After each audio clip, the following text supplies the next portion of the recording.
Hello बच्चों, कैसे हैं आप। इस कक्षा में हम पढ़ेंगे कक्षा 7 हिंदी वसंत का पहला पाठ, जो कि कविता है हम पंछी उन्मुक्त गगन के। उसका हम भावार्थ बताएंगे, सो ध्यानपूर्वक सुने। सो कविता है हम पंछी उन्मुक्त गगन के, पिंजर बंद ना गा पाएंगे, कनक तीलियों से टकराकर पुलकित पंख टूट जाएंगे। अर्थात यहाँ कवि के माध्यम से पक्षी अपनी बात कह रहे हैं कि हम जो पक्षी हैं वो खुले आसमान के रहने वाले हैं। पिंजरे में बंद रह के हम गा नहीं पाएंगे। कनक तीलियाँ मतलब उस पिंजरे की सोने की तीलियाँ होने पर भी हमारे पुलकित नए नए खिले पंख उन सोने की तीलियों से टकरा टकरा कर टूट जाएंगे।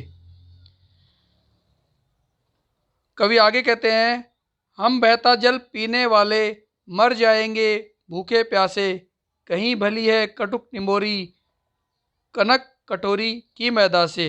अर्थात चिड़िया यहाँ बोल रही है कि हम बहता जल पीने वाले पक्षी हैं, हम बहती नदियों का पानी पीने वाले हैं, पिंजरे में रहकर हम भूखे प्यासे मर जाएंगे।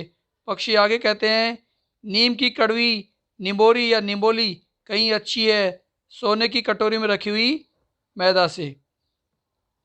कवि आगे कहता है स्वर्ण श्रृंखला के बंधन में अपनी गति उड़ान सब भूले, बस सपनों में देख रहे हैं तरु की फुनगी पर के झूले।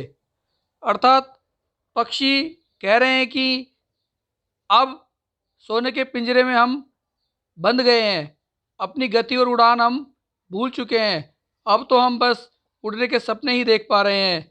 पक्षी आगे कहते हैं कि सावन के महीने में जो झूला डाला जाता है, पहले हम उस झूले में झूलते थे, अब तो हम उस झूले को केवल सपने में ही देख पा रहे हैं।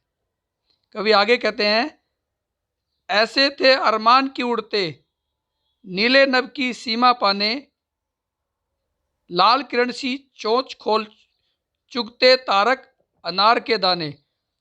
पक्षी बोलते हैं कि हमारे ऐसे अरमान थे कि हम जो इतना सुंदर नीला आकाश फैला हुआ है उसमें दूर दूर तक उड़कर जाएं और सूरज की जो किरणें हैं उनको अपनी चोंच खोलकर अपने अंदर ले लें और अपनी चोंच खोलकर हम अनार के दाने खाएं। कवि आगे आगे बता रहे हैं होती सीमाहीन क्षितिज से इन पंखों की होड़ा होड़ी, या तो क्षितिज मिलन बन जाता या तंती सांसों की डोरी।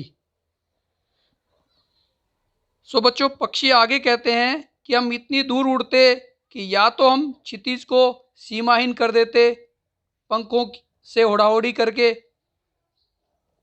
तो बच्चों क्षितिज का अर्थ यहाँ पे हम देखना चाहेंगे कि क्षितिज एक ऐसी काल्पनिक रेखा होती है जहाँ में धरती और आसमान मिलते दिखाई देते हैं, जिसे अंग्रेजी भाषा में ओरिजिन कहते हैं। सो यहाँ पक्षी कह रहे हैं कि या तो हम क्षितिज से मिल लेते या फिर हमारी सांसों की डोरी थम जाती। कवि आगे कह रहे हैं नीड़ न दो चाहे टहनी का आश्रय छिन भिन कर डालो, लेकिन पंख दिए हैं तो आकुल उड़ान में विघ्न न डालो।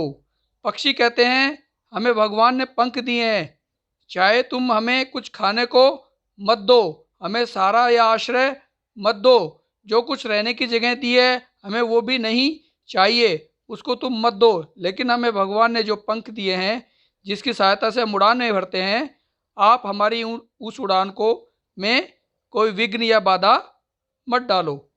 सो बच्चों ये कविता हो गई। सो कविता में दो चीज़ें महत्वपूर्ण होती हैं। सबसे पहले तो कविता का शीर्षक, और दूसरा चीज इंपॉर्टेंट होता है